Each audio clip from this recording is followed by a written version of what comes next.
You ever sit in your wedding dress, veil pinned, makeup perfect, and realize the one person who promised to stand by you isn't coming? Yeah. That was me. I'm Elise Turner, 28, and on the morning of my wedding, I got a text that cracked me open in a way I didn't know was possible. It wasn't from my fiancé, Owen. It wasn't from a bridesmaid. It was from my dad. I can't make the ceremony. Hazel's fundraiser is too important. I'll try to swing by the reception. Hazel, my older sister.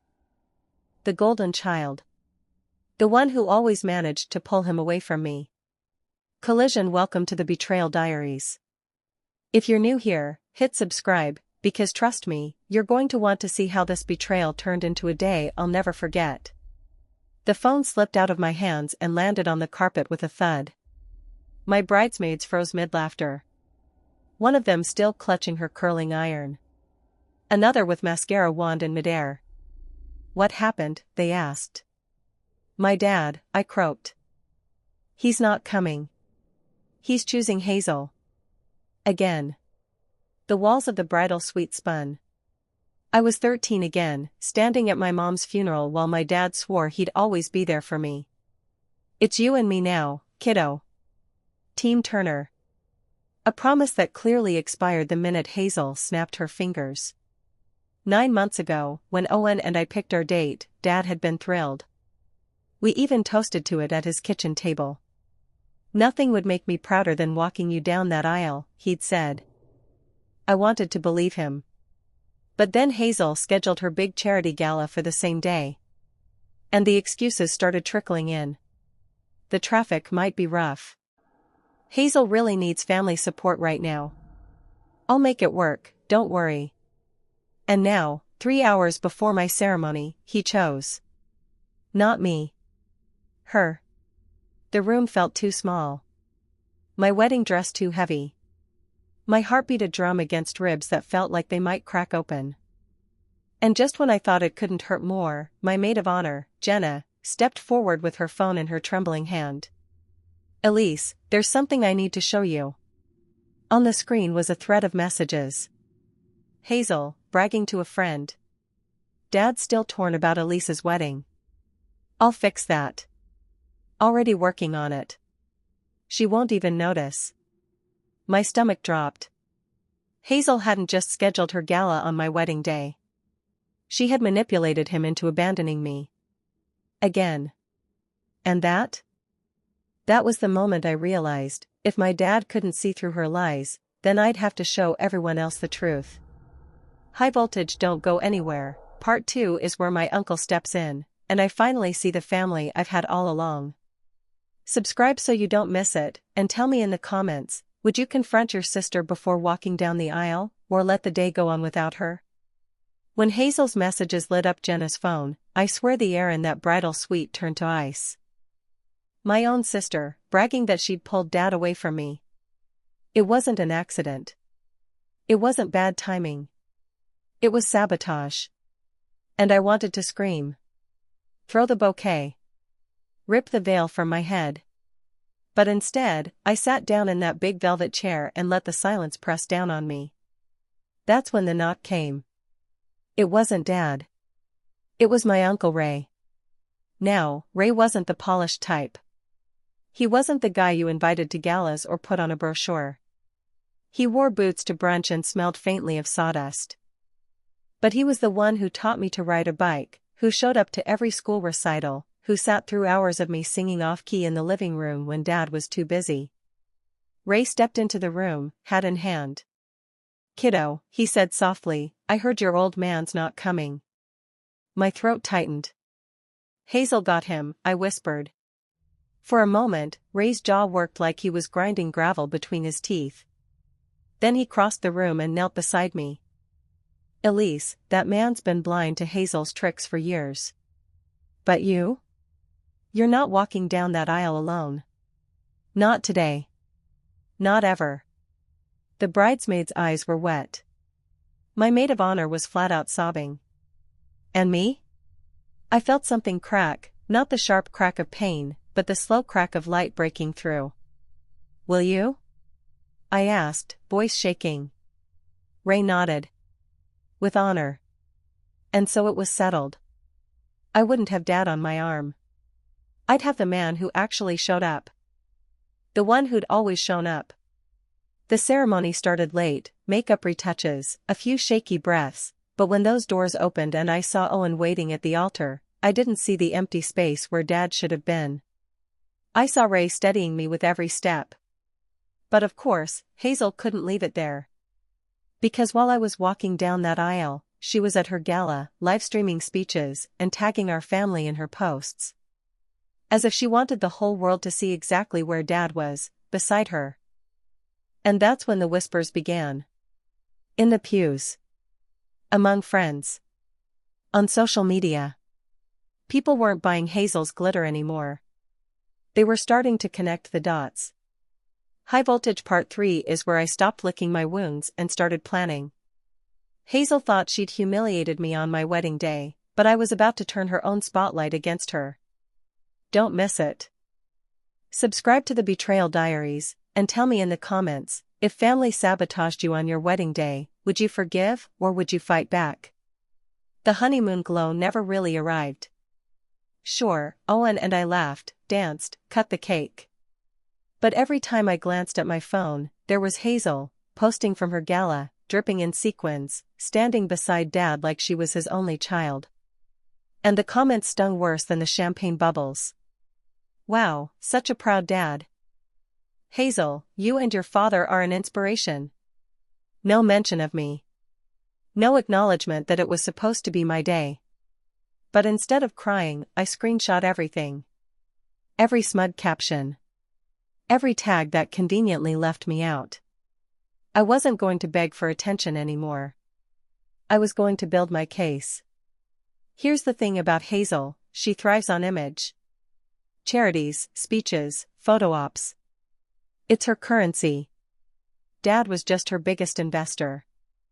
So if I wanted to fight back, I didn't need to attack her directly. I needed to let her undo herself. Step 1, collect receipts. I pulled together her posts, the text Jenna had shown me, and even old messages where Hazel bragged about making Dad choose sides. Step 2, allies. Turns out, I wasn't Hazel's only victim. 2 of her former friends reached out privately after the wedding. One said, she did the same thing to me. Used my contacts, then iced me out. Another admitted Hazel had tanked her own cousin's engagement by spreading lies. Step 3, the stage. Hazel had a bigger event coming up, the annual charity ball she hosted every spring. The one where donors, family, and press all gathered to applaud her selflessness. The one Dad always called her crowning moment. I decided that would be the night Hazel's crown slipped. For weeks, I stayed quiet. I let Dad gush about Hazel's work. I even complimented her dress in a group chat, just to keep her guard down. Meanwhile, I compiled everything, texts, screenshots, witness statements, into a neat little package labeled Hazel's Truth. Owen asked me one night, "Are you sure you want to do this? She's your sister." And I looked him dead in the eye. No. She stopped being my sister the moment she weaponized Dad against me. Now she's just a liar with a spotlight. And I'm going to flip the switch. High Voltage Part 4 is the night of the charity ball, the night Hazel's carefully crafted image cracked wide open. Subscribe now so you don't miss it. And tell me in the comments, if you had the evidence, would you expose a sibling in front of everyone, or keep it private? The night of Hazel's charity ball glittered like something out of a magazine. Crystal chandeliers, champagne towers, a red carpet lined with photographers snapping pictures of the darling of the community. Hazel basked in it, of course. Sequined gown, practiced smile, Dad on her arm like a trophy. She looked untouchable. But she wasn't. I'd chosen my seat carefully, front row, right beside 2 major donors. Owen at my side, Uncle Ray a few rows back. When Hazel took the stage, soaking in applause, I didn't feel envy anymore. I felt anticipation. She launched into her speech. Tonight isn't about me. It's about giving back, about family, about building something bigger than ourselves. Family. The word dripped like venom. That's when I gave Owen the signal. He slipped out, found the AV tech I'd prepped days before, and handed him the flash drive labeled Hazel's Truth. Mid-sentence, Hazel's slideshow of smiling children and sponsor logos flickered. And up on the massive screen appeared something very different. A screenshot of Hazel's text. "Don't worry. I'll make sure Dad skips Elise's wedding. She won't even notice." The room gasped. Hazel froze. Next slide, her gala livestream from the exact time I was walking down the aisle, captioned "Family First Sparkling Heart" while Dad stood proudly beside her. And then, the kicker. A series of DMs from her ex-friends, Hazel bragging about using people and always winning because Dad backs me. Their names blurred for privacy, but the words sharp and damning. The donors around me whispered. One leaned forward and muttered, "This is disgusting." Hazel tried to laugh it off. "This is clearly fake." But her voice cracked, her hands shook. And Dad? Dad turned to her, confusion and anger twisting his face. "Hazel, what is this?" he asked, loud enough for the mic to catch. That silence afterward? That was the sound of her empire crumbling. I didn't storm the stage. I didn't scream. I just sat there, hands folded, watching her squirm under the weight of her own words. Hazel stumbled through the rest of the night, but the donors had seen enough. By the end of the evening, half had left early. A reporter in the crowd was already typing furiously. Her perfect image? Shattered. High Voltage Part 5 is the aftermath, the fallout for Hazel, the apology from Dad, and how I finally reclaimed my voice. Subscribe to the Betrayal Diaries, and comment below, was the public reveal too harsh, or exactly what Hazel deserved? The morning after the charity ball, Hazel's perfect world collapsed like a house of cards. The society pages didn't rave about her sequined gown or her inspiring speech.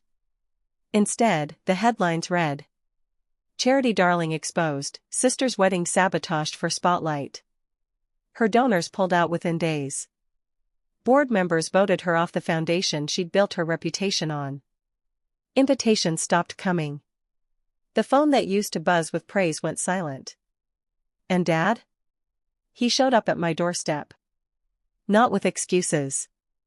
Not with flowers. But with tears. "Elise," he said, voice breaking, "I failed you. I let Hazel twist me around her finger, and I left you standing alone on your wedding day. I'll never forgive myself." I didn't hug him right away. I let him sit with that guilt. Because for once, it wasn't mine to carry. But eventually, I said, if you really want to make it right, start showing up. Not for Hazel. For me. And slowly, step by step, he did. Hazel, on the other hand, tried to fight back. She posted videos insisting it was all fake, tried rallying sympathy. But receipts don't lie, and once trust is broken, people don't forget. She ended up moving 2 states away, starting fresh in a city where her name meant nothing. As for me? I thrived. Owen and I bought a home. I launched my own event planning business. Clients came fast, partly because they admired how I handled myself under fire. "If you can deal with family drama that public," one client joked, "you can handle anything." And the best part? I finally stopped living in Hazel's shadow.